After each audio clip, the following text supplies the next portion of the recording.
शेतकरी मित्रांनो नमस्कार।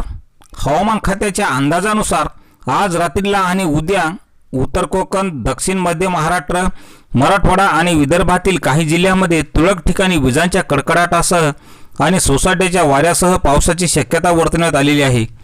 या वादळी पावसाच्या दरम्यान वाऱ्याचा ताशी वेग 40 ते 50 किलोमीटर इतका राहण्याची शक्यता असून हवामानाची स्थिती पाहता उद्याच्याला आणि आज रात्री सुद्धा पालघर, रायगड, ठाणे, रत्नागिरी, धुळे, नंदुरबार, नाशिक, नगर, पुणे, सातारा, सोलापूर, बीड, धाराशिव, लातूर, परभणी, नांदेड, यवतमाळ आणि चंद्रपूर या भागांना जोरदार पावसाचा येलो अलर्ट दिलेला आहे। तर उद्या रविवारी सुद्धा बहुतांश भागात मध्यम तर काही ठिकाणी हलका पाऊस पडेल अशी शक्यता आज भारतीय हवामानशास्त्र विभागाने वर्तवलेली आहे। अशीच हवामानाची प्रत्येक अपडेट पाहण्यासाठी चॅनलला सबस्क्राइब करा। धन्यवाद।